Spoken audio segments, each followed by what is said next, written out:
So that was Conklin, 1980. I got one more for you, which I think, what I'm trying to do here now, is to synthesize this, right? So we have all these ideas, vanguards, we have to be committed, we have to be educated, we have to have an intellectual foundation, we got to be entrepreneurs, we have to be creative, we have to be persuasive. Let's try to synthesize this. Hans Hermann Hoppe, What Shall Be Done is the name of the article, 1997.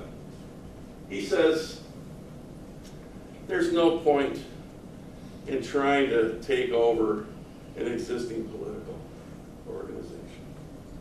I know I'm not supposed to talk about this, but this isn't me, this is Hoppe.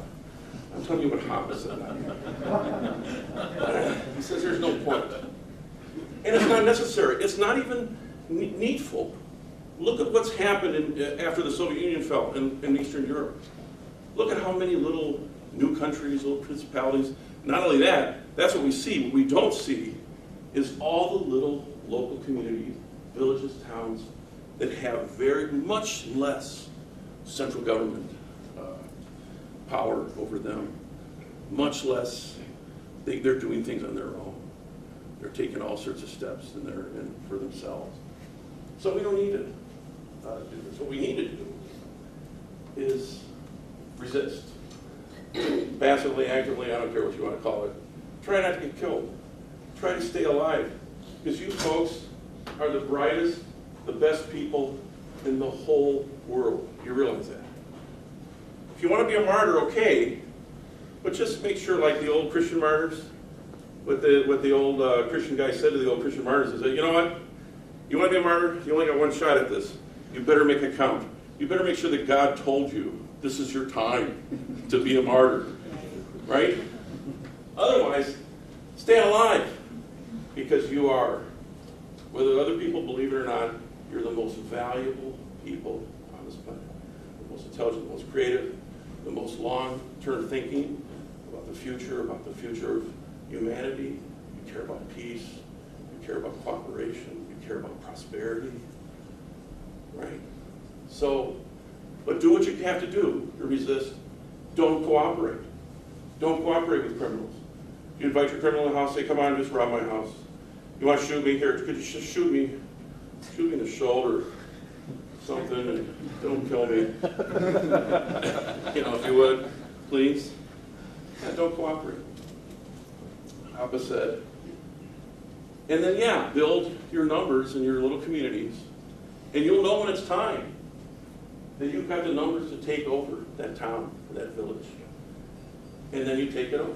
You use political efforts, or if you want.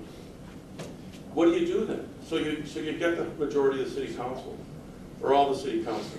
What do you do then? Hoppe says the only logical thing you can do: unincorporate the town, right? Disband the government. What do you need a government for? If you've been doing what we're all talking about doing here, you've already developed all sorts of civil organizations. You've developed a shadow government that is non-coercive, that's voluntary already. What do you need a coercive government for? Unless you're really not a libertarian, you want to be the one with a stick, right? That's the only reason, right? Get rid of the cops, first thing you do. Why? They cause crime. They're the biggest troublemakers in your community, right? And they're the most expensive thing in your local budget. The most expensive single line item, always cops, always. Huge waste of money. Yeah, they cause crime. Every time they come into your community, come down the street, they're going to cost you money, they're going to rob you, or they're going to hurt you. How much did they cost the citizens of Boston to find a 19-year-old teenager? Exactly. 7,000 plus is what the number I heard. 7,000. 7,000 plus law enforcement. Yeah. For what we saw. Millions of dollars.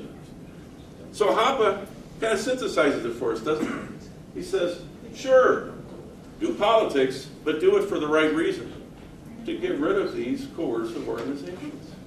In the meantime, practice the principles, be creative, be entrepreneurs, be persuasive. We need more numbers. We need more leaders. We need more people like, Edgar Friendly, right? The only school of leadership that I ascribe to is the EDGAR-friendly school leadership.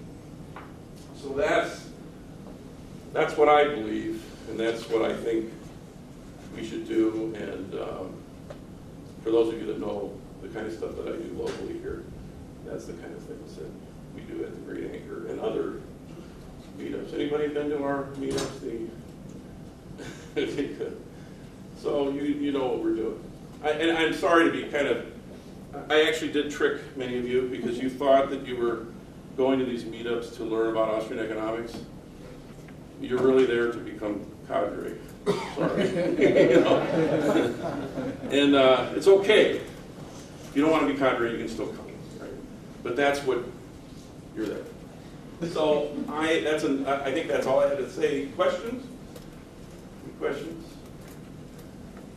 No questions? Oh, there you go. I got a question. I've been studying a lot on natural law, and everything we're talking about here fits into getting people, we need a movement that's formed around the ideas and principles of natural law, which is, again, personal rights, property rights, labor, right to your labor, and all that. People have a complete misunderstanding of that. They just have to read the rights and stand for it. Yeah.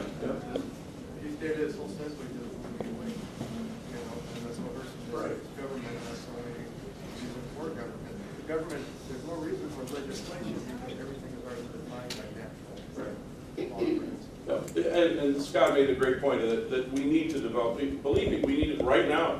It's very important for us to develop alternative adjudication legal systems, you want to call them that. Buddy of mine, we've already started a security company, and I think these are important things to do. These are entrepreneurial things to do because we just can't sit back and say, well, we need to be in charge as libertarians so we can run your government like a libertarian. That's not what it's all about. We need to eliminate your criminal government. But we have these wonderful, peaceful, efficient, voluntary organizations already set up. And they work well. Many of us have already been using them for years. They won't cost you a lot of money. You won't get the crap beat out of you for doing something that's a victimless crime. And we invite you to just take part in these things because they work for us. They'll probably work for you because you know what? If you don't like it, you can find something else that you like better. So yeah, we gotta do that stuff. More questions, yes, sir? I just want to say, just as part of your presentation, and especially Scott too, that as an attorney, I would love to put myself out of business by joining this system of adjudicators. I don't see a problem in transformation, and I feel that a lot of people that are in the criminal justice system or involved in the legislative system or just involved in the government in particular, they see it as a threat, but really it's a boon to us. So I just want to say that I appreciate coming in and hearing new ideas. I'd like to get your card. Anybody else? Questions? Thank you. I think it's time for dinner, right? Yes.